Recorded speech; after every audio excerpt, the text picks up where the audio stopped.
Bonjour à tous et bienvenue sur cette vidéo blenderlaunch.fr. Donc nous allons faire une review d'un add-on qui est franchement ultra pratique et qui nous permet de faire des choses assez utiles sur Blender. L'add-on coûte 3 €, il s'appelle Relast et vous allez voir ce qu'il permet et vous allez, je pense, l'acheter parce que personnellement depuis que je l'ai là, je peux plus m'en passer, c'est vraiment sympa. Donc imaginons, juste pour vous montrer.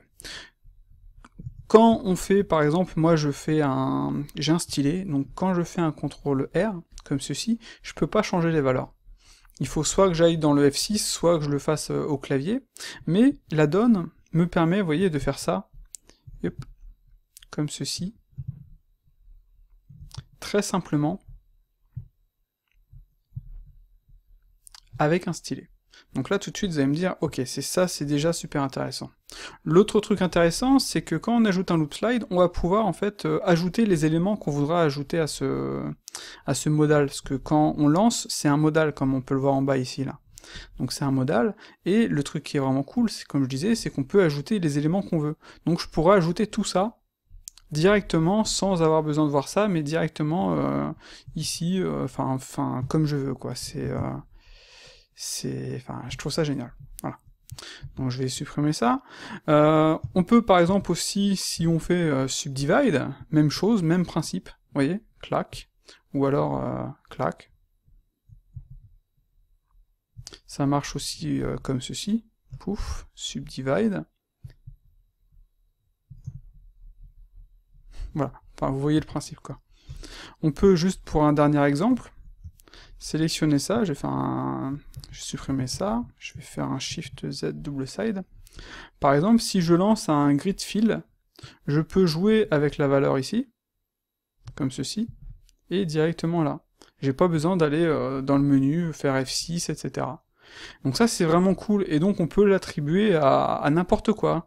Si par exemple je prends ceci, je fais W, je peux choisir l'élément qui aura, où je vais aller chercher en fait, genre le remove double, tiens, ce sera un bon exemple.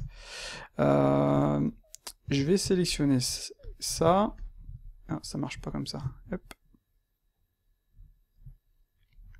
Je vais faire P sélection, voilà. Donc là j'ai deux objets. Maintenant je vais faire un join, CTRL J, voilà. Maintenant j'ai un seul objet. Par contre, vous voyez, les éléments sont pas attachés. Donc si je fais ça, je fais remove double, je vais aller appeler l'add-on, comme ceci, et je vais pouvoir choisir les éléments du remove double. Donc le merge distance par exemple. Et je vais lui donner une vitesse, et un raccourci. Donc là moi j'ai mis cette touche-ci. Je vais sauvegarder.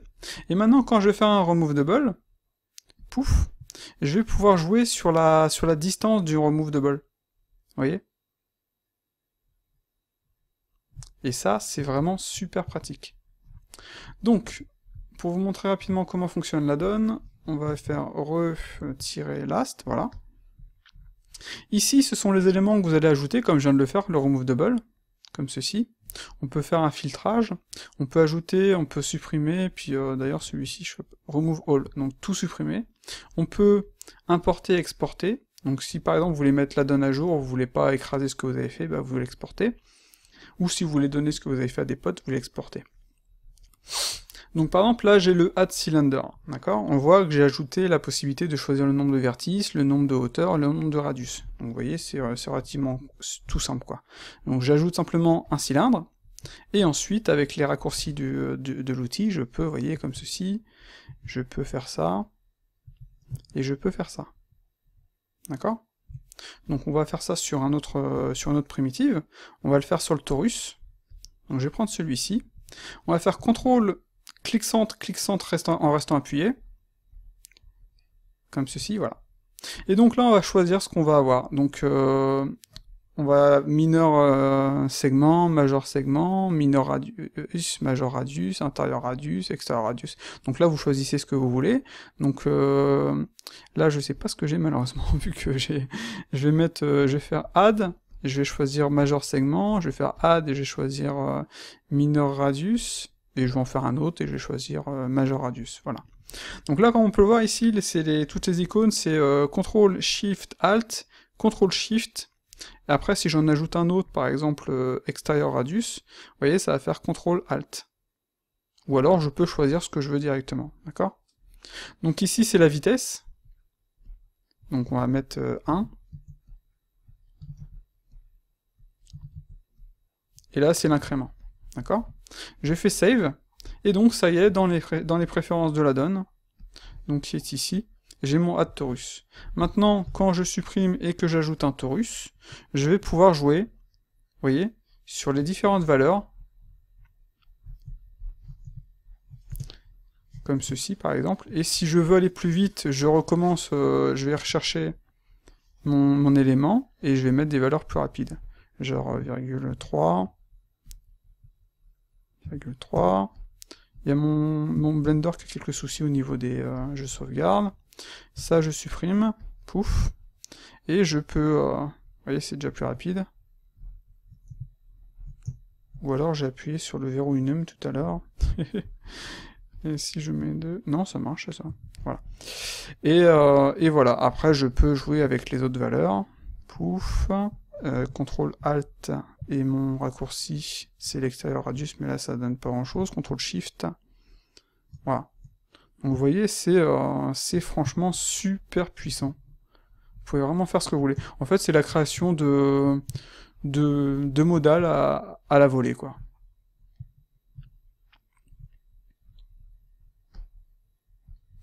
Excusez-moi. C'est franchement aussi simple que ça.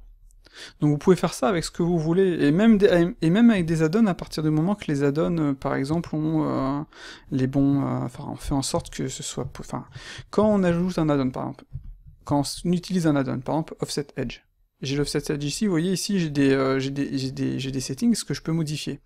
Donc là, je vais mettre Extrude, là, je vais choisir le With, etc., etc.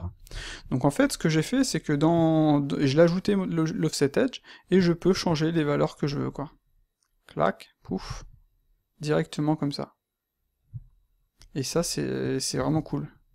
Donc vous ajoutez les éléments que vous voulez, flip, etc., etc. Hop. Voilà. Donc au niveau de l'aide, on avait quoi d'autre?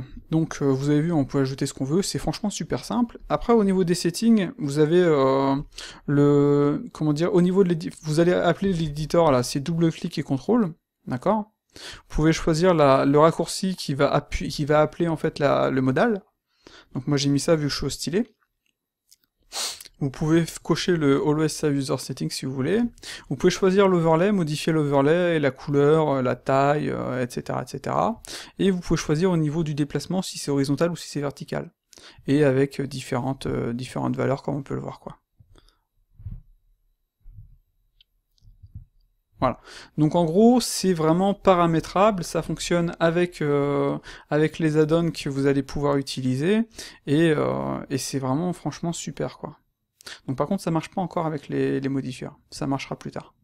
Donc en gros, on pourra faire un speedflow comme ça, mais enfin, ou un hardops comme ça, ou jouer avec les modifieurs, etc. Sur le truc, quoi. Ça va être cool. Après, faire exactement comme speedflow, ce sera pas possible, vu qu'on a beaucoup de code derrière, qui permettent de faire des choses que normalement on peut pas faire de base. En gros, l'add-on, il est très bien, mais il vous limite à certaines choses. Pour l'instant, on peut pas coder en plus, on est obligé de faire avec ce qu'on a. C'est-à-dire avec tout ce qui est F6, tout ce que, par exemple, j'ajoute ça, je fais F6, voilà. Donc on peut jouer qu'avec les éléments que comment dire, Blender nous donne, ou que l'add-on nous propose quand on fait F6. Genre, d'ailleurs, ça marcherait même avec B-Surface, ça. Genre, imaginons, je prends une sphère, j'ajoute un modifieur que j'applique automatiquement, je fais un setup rotopo, je vais mettre en vue de face pour mettre dans le bon sens. Donc imaginons, je fais ça. Pouf, je fais un add B-Surface, voilà. Et maintenant, je vais faire ça. Et donc, vous voyez, on va le mettre sur B-Surface, et là, je vais avoir les éléments que je veux. Et voilà, ça, c'est un truc que je voulais faire depuis super longtemps. Et donc, cross, follow, donc là, on va mettre cross, je sais pas ce que c'est, strange, ah ouais, d'accord, cross, c'est ça, follow, c'est ça, et ensuite, on va mettre strange, voilà, en exemple, quoi. Et je vais faire OK. Bizarrement, j'ai pas le save. Ah oui, j'ai mis autosave, donc voilà, c'est cool. Donc maintenant, si je fais... là, follow, c'était pas celui-là. Hop. Je vais recommencer. Setup rotopo. Je suis pas sûr que ça marche là. Bizarrement, ça avait pas l'air de vouloir marcher. Donc si je fais ça... Ah, il a pas l'air. Attendez, je vais juste enlever ça, ça, ça. Hop. Et la sphère... Ah non, bah non, ça marche pas sur baiser surface. Ah, dommage, dommage, dommage, dommage. Si je le fais, par exemple, directement sur ça. Si je fais ça, je fais add b surface. Donc là, on a follow. Ah non, ça marche pas. Non, bon, pas de chance, pas de chance. Bah, je vais en parler au dev, je vais lui dire que ça marche pas avec B-Surface par exemple, mais je pense pas qu'il puisse faire grand chose. Enfin bref, vous voyez le truc, c'est franchement super cool. Oups là, et je fais un peu nimp en fait. Hop. Ouh, je crois que j'ai... En fait, je suis même tombé sur un bug, on dirait là. Ça m'a créé... Oh ouais, je suis tombé sur un bon bug. Voilà. Donc l'add-on se nomme Relast, il coûte 3 €, vous avez quelques tutos, vidéos, etc. qui expliquent comment l'utiliser. Et voilà, voilà. Je vous conseille fortement de l'acheter, moi je pourrais plus m'en passer parce que c'est vraiment... Enfin c'est le F6, parce que c'est vrai que ça manquait à mort sur Blender de pouvoir jouer avec le F6, mélangé à des modals, donc là c'est le pied quoi. Donc voilà, je vous dis à la prochaine, salut!